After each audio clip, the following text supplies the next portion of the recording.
यह कहानी 17 साल की जिमी की है, जो कि दिवाली की छुट्टियां मनाने अपने मौसी के घर कोची जा रहा था।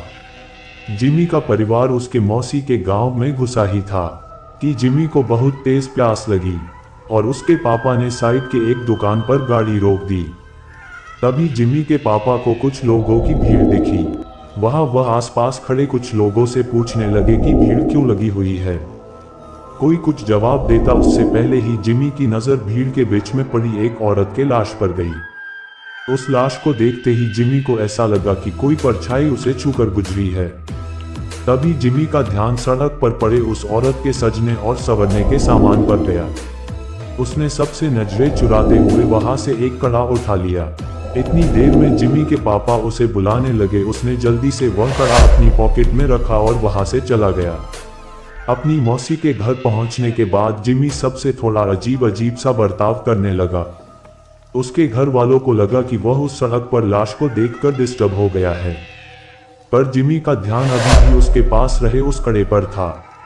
वह अपने कमरे में शीशे के सामने उस कड़े को पहनकर देखता और मुस्कुराता रहता। एक दिन जब जिमी अपने कमरे में उस कड़े को पहने खड़ा था, तो उसका मन किया कि वो पूरी तरह लड़की बन जाए।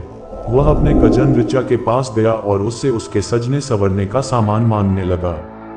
फिर जिमी अपनी मौसी के कमरे में गया और वहां से उनकी साड़ी और लिपस्टिक उठाकर ले आया। वह तैयार हो ही रहा था कि जिमी के पापा उसके कमरे में आ गए। जिमी को देखते ही उसके पापा उसे खूब डांटने लगे। जिमी ने रोते हुए कहा कि वह लड़की बनना चाहता है। यह सुनकर उसके पापा बेहद गुस्से में आ गए और उसे बुरी तरह पीटने लगे और उसका कमरा बाहर से बंद करके चले गए। जिमी अपने कमरे में बैठकर जोर जोर से रोने लगा कि तभी अचानक उसे दीवार पर लड़की की एक परछाई नजर आई और धीरे धीरे वह परछाई उसकी तरफ आने लगी। जिमी वह परछाई देखकर थोड़ा घबरा गया और कमरे का दरवाजा जोर जोर से पीटने लगा, पर किसी ने दरवाजा नहीं खोला। उसने मुड़कर देखा तो वहां कोई नहीं था। फिर उसके बेड के नीचे से एक अजीब सी आवाज आने लगी, माना कोई जिमी को पुकार रहा हो।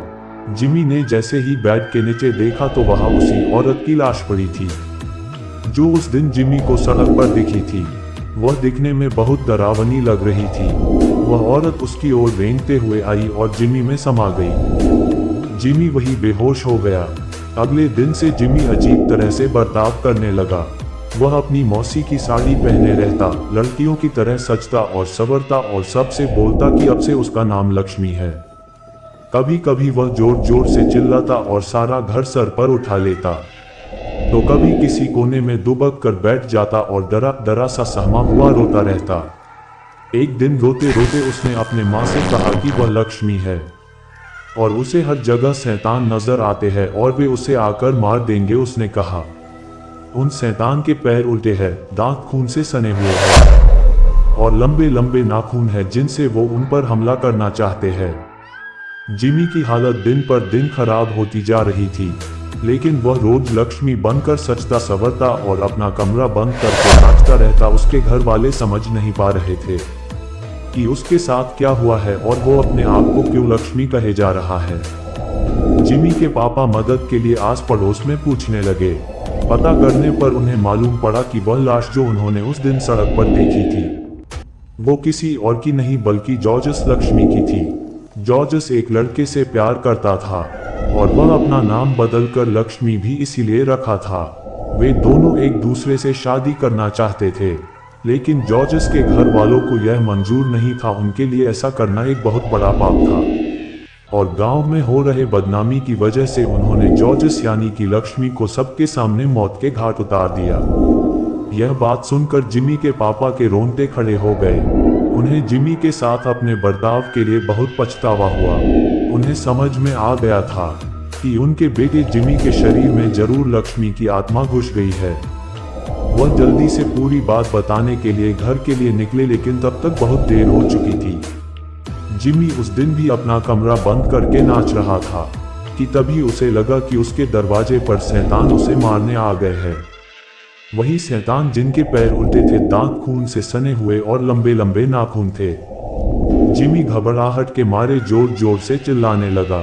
उसके बाकी घर वाले जब तक वह दरवाजा तोड़कर अंदर घुसे। जिमी का शरीर पूरी तरह से अकड़ चुका था। वह तुरंत उसे हॉस्पिटल लेकर भागे। डॉक्टर ने बहुत कोशिश की और वह किसी तरह जिंदा बच गया।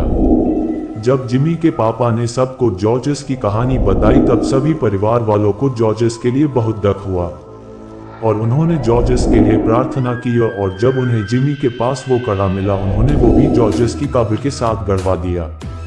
कुछ दिनों बाद जिमी बिल्कुल ठीक हो गया। आज उसे लक्ष्मी के बारे में कुछ भी याद नहीं, लेकिन लक्ष्मी की तरह कई ऐसे लोग हैं जिनको गलत समझा जाता है और उन्हें उनके पसंद के लिए लोगों का बहुत बुरा बर्ताव सहना पड़ता है। यहाँ तक कि कई लड़कों को लड़कियों से प्यार करने के लिए और कई लड़कियों को लड़कों से प्यार करने के लिए लोग उन्हें मार डालते हैं। यह कहानी भले ही एक काल्पनिक कहानी है, लेकिन इस कहानी में एक बहुत जरूरी मैसेज छुपा हुआ है। सबको प्यार करने का हक है और हम सभी को हर इंसान के प्यार की कदर करनी चाहिए।